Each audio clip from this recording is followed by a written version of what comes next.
A Luis Estrada. Él es doctor en ciencia política, socio director general de SPIN y analista político de la relación México-Estados Unidos. Luis, gracias por venir. ¿Qué tal, Víctor? Muy buenas tardes. Gracias por venir. Quiero preguntarte primero si encuentras tú un contraste entre las propuestas que se conocieron la semana pasada, porque tanto Trump como Hillary dijeron que son los candidatos de la clase media y los dos ofrecieron reducir las tasas de impuestos y también se pronunciaron contra los tratados comerciales.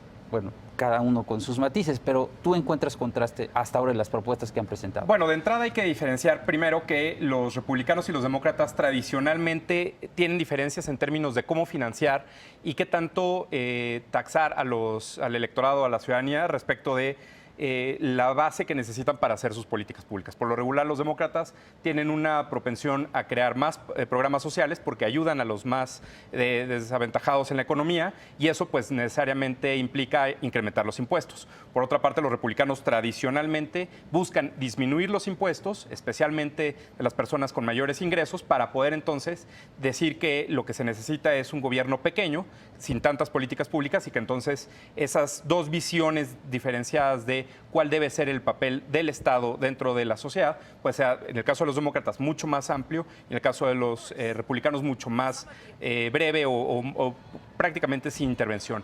Eso implica que si bien ambos dirían que quieren disminuir los impuestos, especialmente en el caso de algunos porcentajes, la diferencia está en qué tanto, obviamente, los republicanos quieren, especialmente Donald Trump, que los ricos tengan un recorte mayor que los demócratas, por supuesto. Y además, finalmente, cómo es que cada uno va a financiar la compensación que existe debido a los dos planes. Por ejemplo, en el caso de Donald Trump, si quiere renegociar los tratados comerciales, el acuerdo de libre comercio, si quiere evitar el TPP, ¿cómo es entonces que va a compensar para tratar de generar esa idea de proteccionismo para poder crear los empleos que necesita? Él dice, igual que Hillary Clinton, que se tiene que hacer o que se tendría que hacer con infraestructura. Bueno, pues ¿de dónde va a salir el dinero si por una parte cierras el comercio y por la otra, pues disminuyes la recaudación de impuestos? Entonces me parece que a grandes rasgos esas serían las diferencias. Si bien obviamente ambos dicen, bueno, pues las empresas que se han ido de Estados Unidos, que nos han quitado empleos y que ha ido a otras partes, por ejemplo a México o a China, pues en realidad en Estados Unidos tiene que ver con cuestiones más bien de avances tecnológicos que han generado estos empleos. El diagnóstico de Donald Trump es falso, en buena medida porque él dice que no hay empleos cuando cada mes hemos visto que se crean más empleos que el promedio reciente y que aparte la economía, la tasa de desempleo está en 4.9, algo así, que en términos prácticos es muy cercano a la economía de pleno empleo.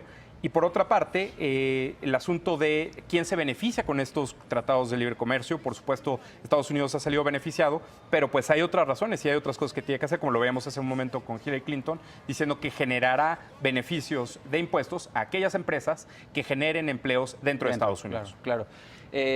En cualquier caso, parece que el TPP tiene un escenario muy complicado, muy difícil, ¿no? O sea, parece que la única ventana de oportunidad que habría es ahora entre las elecciones y la toma de posesión del presidente, pero cualquiera de los dos pues le está apostando en contra al TPP. Lo interesante de esto es que tradicionalmente los republicanos debieran o han sido favorables al libre comercio. Recordemos que el Tratado de Libre Comercio, por ejemplo, en el caso mexicano, es o fue firmado por un presidente republicano.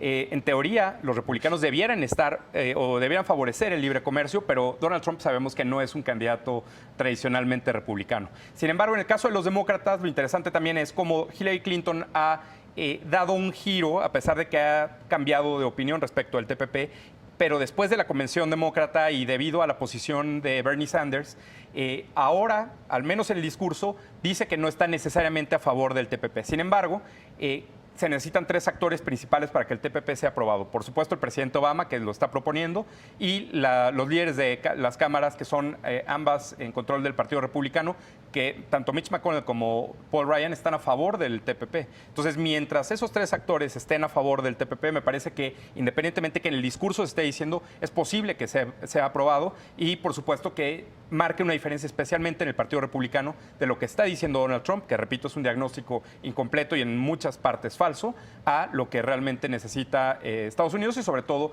lo que quiere el Partido Republicano en términos ideológicos.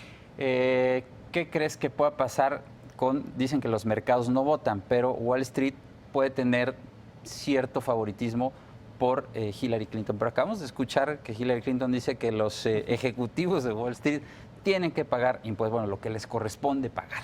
Sí, bueno, obviamente Hillary Clinton, en buena medida derivado, repito, de la plataforma liberal que surgió después de la convención del Partido Demócrata y que es un triunfo, por supuesto, de Bernie Sanders, dice que aquellos que tienen un ingreso mayor a $1 millón o en su caso mayor a $5 millones al año, tienen que ajustar sus tasas de impuestos y eso obviamente afecta directamente a los ricos en Wall Street.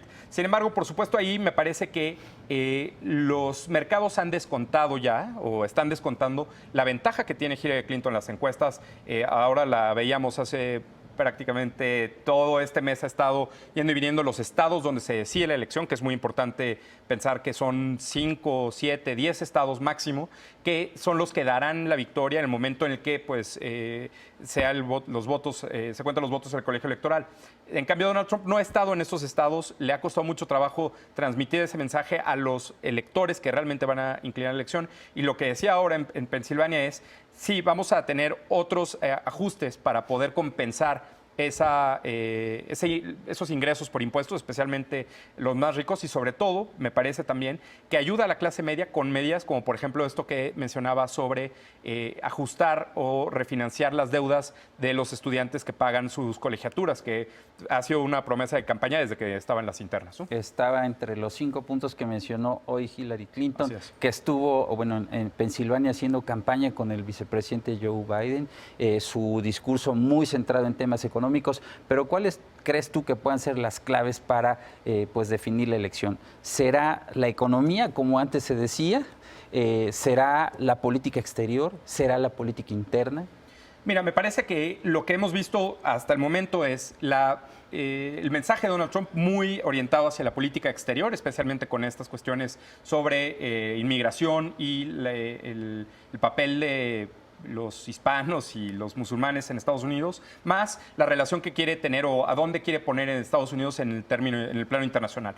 Por una parte, mientras que Hillary Clinton tiene una agenda mucho más orientada hacia la política interna, en especial este tipo de programas, que pues obviamente hacen en un balance con un diagnóstico mucho más completo y más creíble de parte de Hillary Clinton que del diagnóstico y a veces diríamos de las ocurrencias. 4 de cada 5 de sus afirmaciones de Donald Trump son falsas, entonces hay que tomar en cuenta eso. Pero me parece que, por supuesto, aquí el asunto está en la parte económica. Siempre las elecciones pasan por una evaluación de la situación económica como digamos, una especie de plebiscito o de aprobación o no del presidente actual, en este caso del presidente Obama. Su aprobación ha ido en aumento.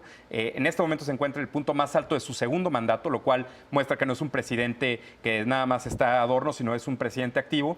Te diría yo que si Barack Obama se pudiera reelegir para un tercer periodo, ganaría fácilmente, y eso tiene que ver con los empleos, con el crecimiento en Estados Unidos y, por supuesto, con esta cuestión en términos del legado que está dando o que está dejando para que entonces llegue Hillary Clinton y lo continúe, al menos así es como lo están planteando. Y, por supuesto, del otro lado, pues todas las críticas que recibe Donald Trump respecto de lo que dice y no es correcto. Por último, te pregunto, veremos en lo que resta de la campaña una campaña de contraste sobre la base de las propuestas de cada candidato. Me parece más orientada hacia la parte de las personalidades, de la esencia de los dos partidos, claramente distinguibles para el electorado estadounidense y, sobre todo, claramente distinguibles para los electores conservadores, religiosos, que tradicionalmente votan por el Partido Republicano, pero que no están necesariamente convencidos de Donald Trump.